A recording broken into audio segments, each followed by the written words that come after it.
जी नमस्कार। कैसे हैं आप लोग? उम्मीद करते हैं आप लोग अच्छे होंगे और अपने होने वाले एग्जाम्स की आप लोग तैयारी कर रहे होंगे। आप देख रहे हैं स्मार्ट क्लब स्टडीज, जिसमें आपको बिहार या भारत में होने वाले हर एक क्वेश्चन का डिस्कशन कराया जाता है। इसमें आप जितने एग्जाम देते हैं उन सारी की तैयारी कराई जाती है। चलिए आइए आज के क्वेश्चन की शुरुआत करते हैं।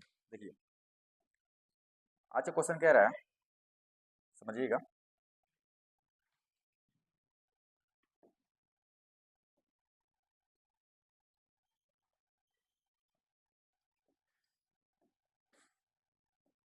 आज का क्वेश्चन कह रहा है कि भारत का सबसे गहरा बंदरगाह कौन सा है। ये सवाल पूछ रहा है कि भारत का सबसे गहरा बंदरगाह कौन सा है। ठीक है, तो इसकी अगर हम बात करें, इसका आंसर हो जाएगा ऑप्शन नंबर सी, यानी विशाखापट्टनम। कौन सा हो जाएगा? विशाखापट्टनम। अगर इसकी स्थिति की बात करें, ये है कहाँ? ये है आंध्र प्रदेश। कहाँ है? आंध्र प्रदेश है। ठीक है कहाँ ये? आंध्र प्रदेश। विशाखापट्टनम विशाखापट्टनम वैसा बंदरगाह है जहाँ से जापान के लिए लो अयस्क निर्यात किए जाते हैं। ठीक है, चाहिए। अगली अगर हम बात करें मुंबई बंदरगाह की, अगर बात करें मुंबई बंदरगाह की, तो ये भारत का सबसे बड़ा बंदरगाह है। भारत का सबसे बड़ा बंदरगाह है। भारत का सबसे सबसे बड़ा सबसे बड़ा बंदरगाह है। ठीक है, सबसे बड़ा बंदरगाह है। ठीक है, अगर हम बात करें, देखिए अगर हम बात करें कांडला बंदरगाह, तो कांडला है गुजरात में। कहाँ है? गुजरात में। कांडला बंदरगाह है गुजरात में, जो फ्री ट्रेड यानी यहाँ से मुक्त व्यापार होती है। ठीक है, अगर हम इसकी बात करें तुतिनकुरिन की, तो ये है तमिलनाडु में। तमिलनाडु। ठीक है, तमिलनाडु। अगर तमिलनाडु में बंगाल की खाड़ी में। कहाँ है? बंगाल की खाड़ी। बंगाल की खाड़ी। ठीक है, चलिए आइए अगला क्वेश्चन देखते हैं। अगला क्वेश्चन कह रहा है कि भारत में मीठे पानी की सबसे बड़ी झील कौन सी है। सुनिए, ये बोल रहा है कि भारत में जो मीठे पानी की सबसे बड़ी झील है वो कौन सी है। तो ये हो ये हो जाएगा बुलर झील। कौन सा हो जाएगा? बुलर झील। और इसकी स्थिति की बात करें, ये है जम्मू कश्मीर में। कहाँ है? जम्मू कश्मीर। देखिए बुलर झील और ये डल झील, ये दोनों के दोनों है जम्मू कश्मीर में है। कहाँ? जम्मू एंड कश्मीर। कहाँ? जम्मू कश्मीर में है। ठीक है, अगर चिल्का झील की बात करें, चिल्का झील, तो ये उड़ीसा में है। कहाँ है? उड़ीसा। उड़ीसा में है। ठीक है, ये भारत का ये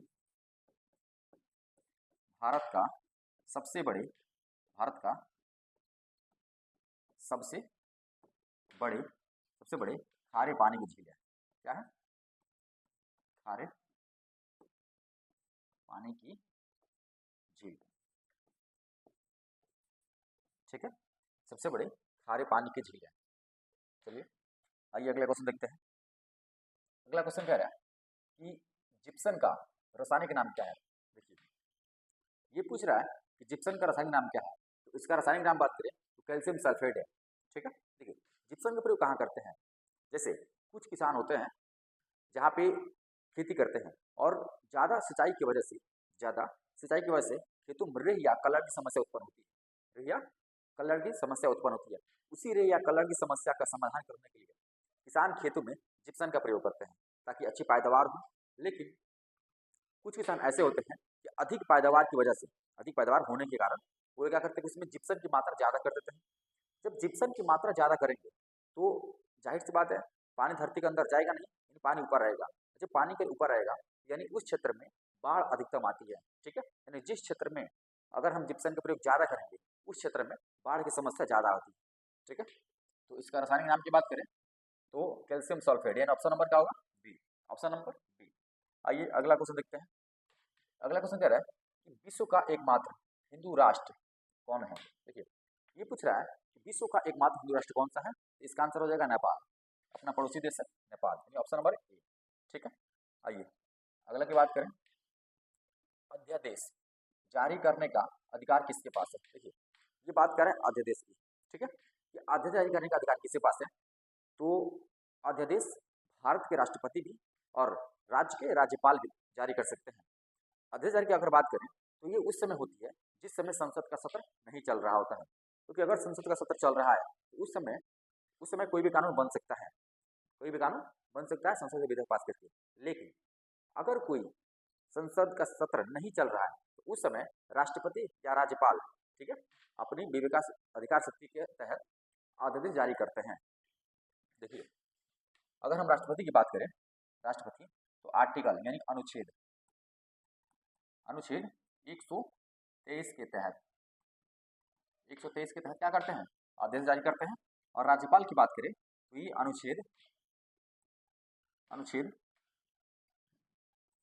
213 के तहत, ठीक है, अनुच्छेद 213 के तहत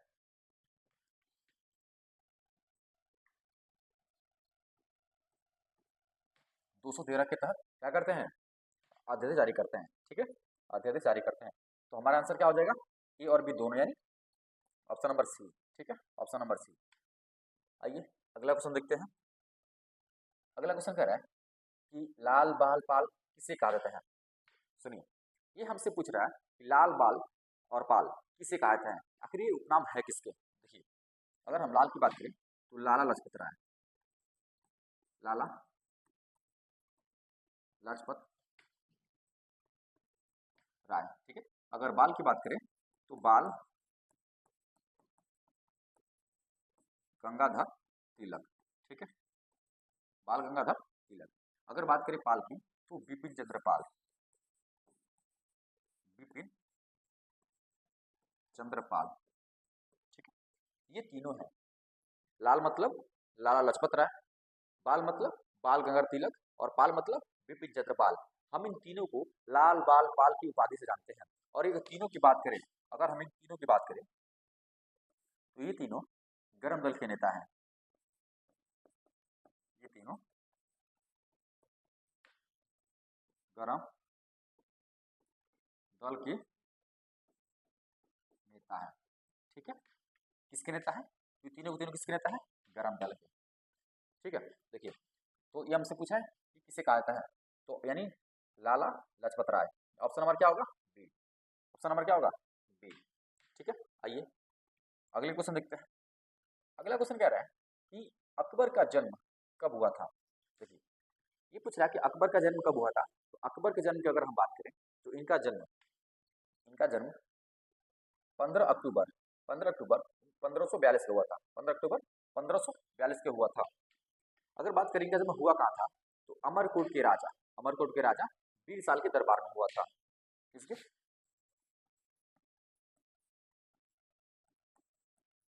अमरकोट के राजा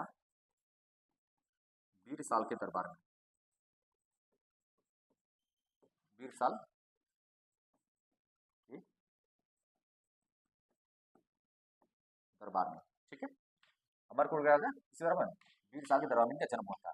अगर बात करें कि अमरकोट वर्तमान में कहाँ पड़ता है, अगर इसकी हम वर्तमान की बात करें, वर्तमान स्थिति वर्तमान स्थिति कहाँ पड़ती है, तो ये पड़ती है पाकिस्तान में। कहाँ पड़ती है, पाकिस्तान। अमरकोट वर्तमान में कहाँ पड़ता है, पाकिस्तान में, ठीक है। आइए अगला क्वेश्चन देखते हैं। अगला क्वेश्चन कह रहा है कि ओजोन परत का सबसे अधिक घनत्व किस मंडल में पाया जाता है। देखिए, ये बात कर रहे हैं ओजोन परत की, आखिर ओजोन परत का जो घनत्व है सर्वाधिक किस मंडल में पाया जाता है। तो आइए हम समझते हैं अपने वायुमंडल के बारे में। देखिए, अगर बात करें तो ये हमारी क्या हो जाएगी, पृथ्वी, क्या होगी, पृथ्वी, ठीक है। इसी पृथ्वी के देखिए यहाँ पे है क्षोभ मंडल, सप्ताप मंडल, मध्य मंडल, आयन मंडल और बहिर्मंडल, ठीक है। ये कौन सा मंडल है, देखिए अगर हम इसकी बात करें, यह है क्षोभ मंडल,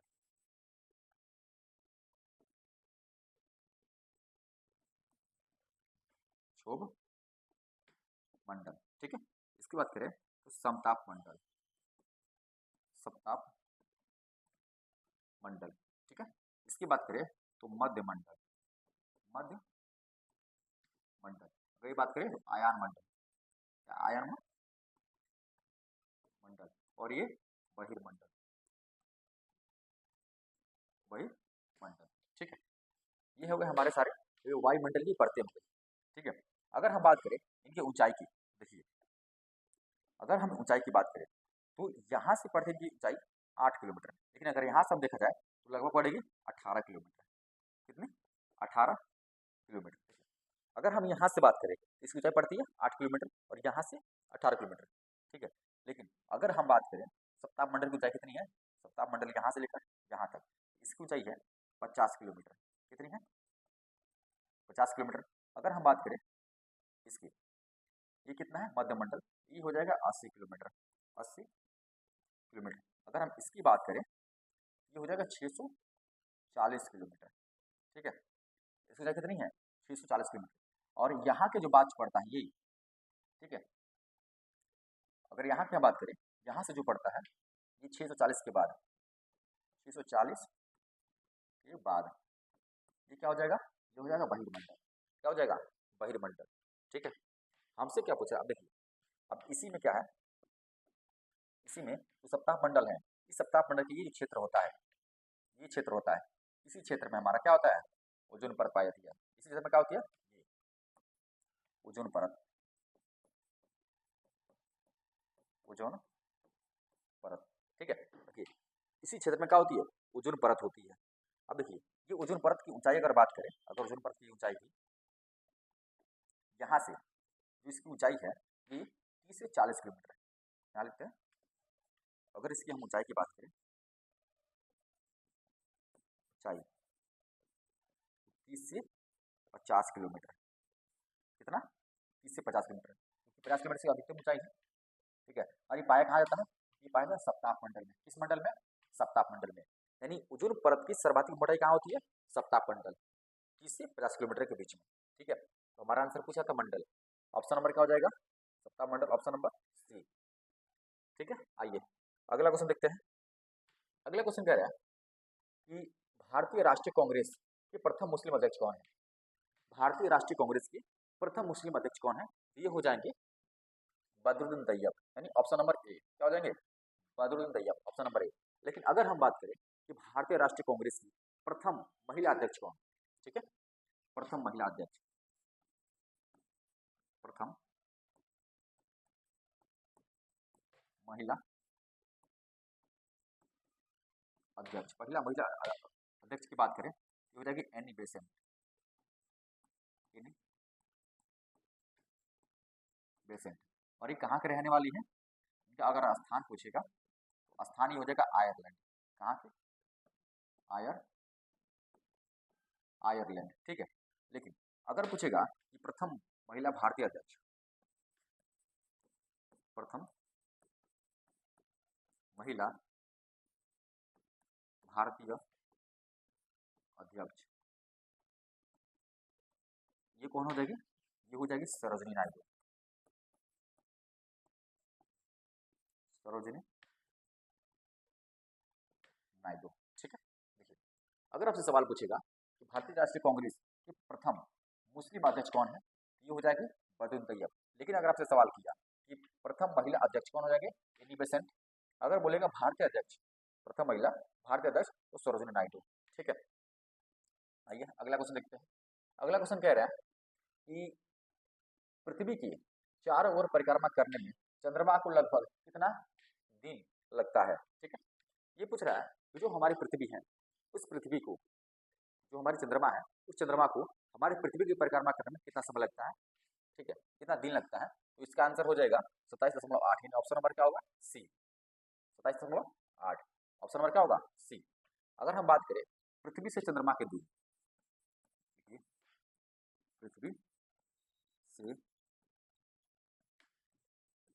चंद्रमा की दूरी, तो ये हो जाएगी